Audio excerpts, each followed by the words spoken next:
Hello again. Welcome to Christians of the West. My name is Trevor Childs, and this is my third confession. I this one happened. Well, let's see. This is probably going on about 3 weeks now that this happened. I had a dream where a lion came into my house, and it seemed very lion-ish at first. It seemed like a lion, and I probably shouldn't, mess with a lion. But there's a lion from what I'm gonna do, run, and so I approached it, and it nuzzled me like a cat or a dog, like a pet, like it. There was no all the pretensions between me and the lion just instantly disappeared, and this lion was my pet, I guess. I don't know.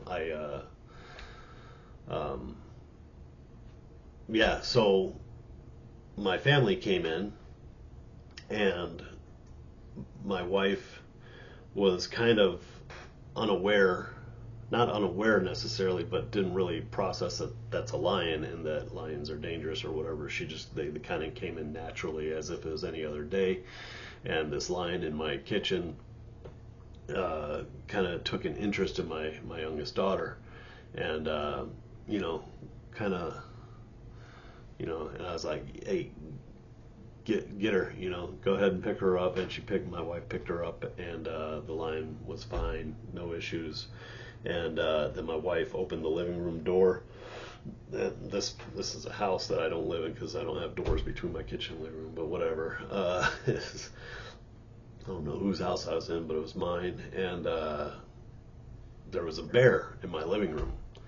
And I explained, hey, we got to keep the bear and the lion separate, because we don't want them to fight. Like a bear and a lion will fight if you give them the opportunity. I explained this to her, and she said okay, and she closed the door. Bear stayed in the living room. Bear was forgotten essentially, but I then, because the lion had wanted to fight the bear, I said don't worry about it. I let the lion out the back door, and it went and killed an ox, or a bison is what it was. It was like an African bison. I had to look up the creature. I had to do some researching to figure out, was that a bison or a wildebeest or what was it? And the best I can tell is that it was either an African bison or I forget what the name of it, but it's like an Indian bison. It's kind of from the Middle East, India area, but based on the horns and the coat, it was a slick black coat, and kind of not ram-like horns, but funkier shaped horns, and so bigger horns. So yeah, so I had a lion that I tamed and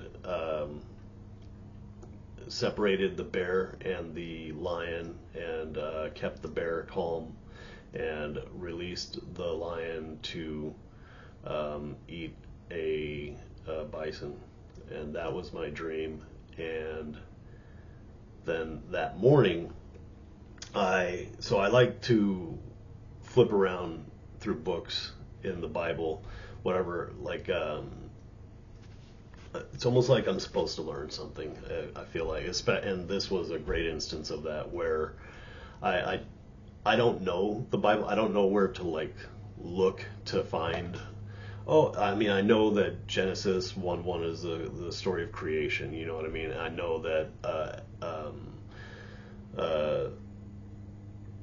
the last book of the Bible tells about the apocalypse, essentially, and all that fun stuff, the Antichrist and all those things. So I kind of know the beginning and the end, and that the Michael, James, Matthew, that all, Paul and all that they tell the story of Jesus, and so on. And so, but I don't know outside of that like a whole lot of like, oh, you want to know about Daniel in the lion's den, like go to this book and read this chapter. I couldn't tell you. I'll be honest.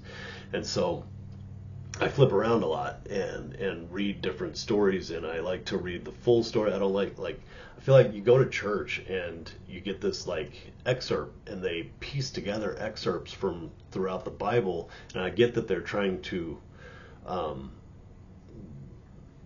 promote a philosophy and using all these different examples to promote a single philosophy, but context is extremely important in anything that you do, anything that you read, anytime you hear this person said XYZ, I can't believe that they said that. It's always a matter of going, looking, and reading the full story as to what they were talking about, where they were at, who they were talking to, all these different things to put that quote into context.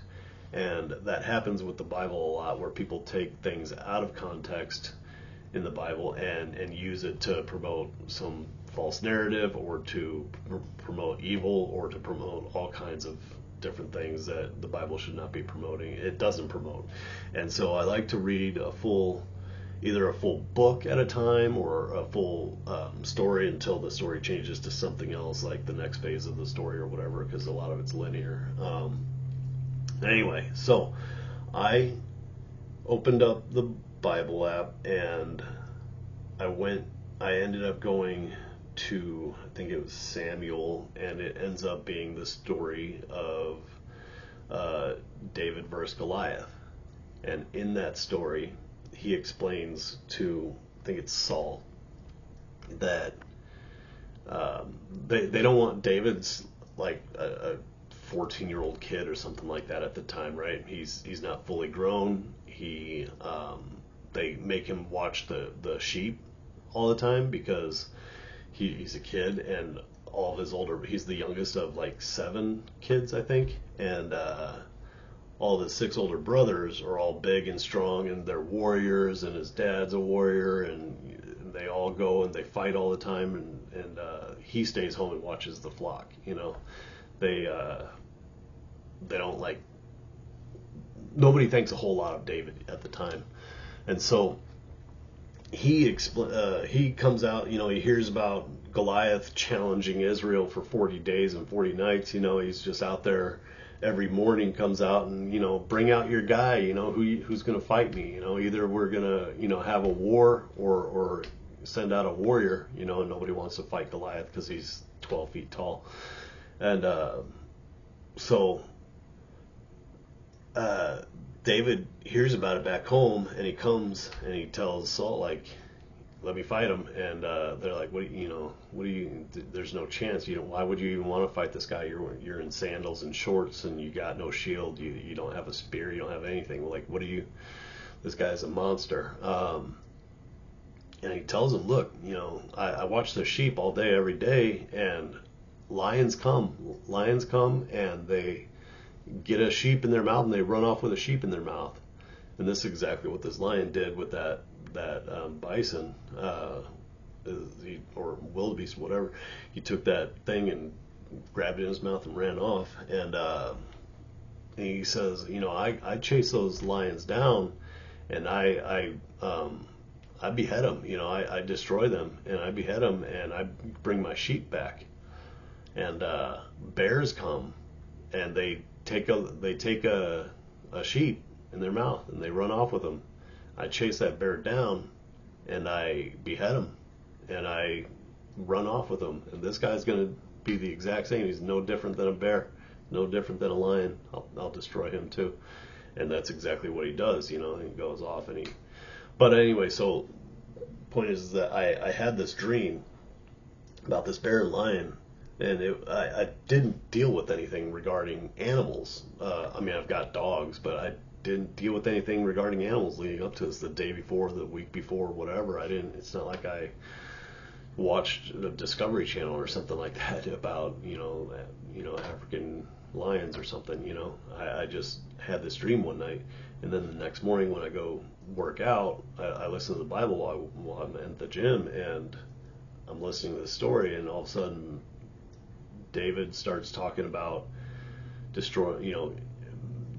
killing bears and lions, and I found it interesting. So I'm still trying to interpret what it means for me to tame the lion and the bear, as opposed to killing them and allowing them to eat freely of livestock and so on and so forth. But I believe there is something to be had there. Maybe it's just a coincidence, but it doesn't feel like it, and so I think I'm more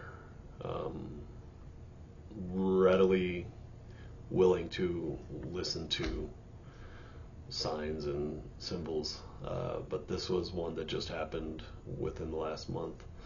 So that is the third experience I had with God recently. So got one more.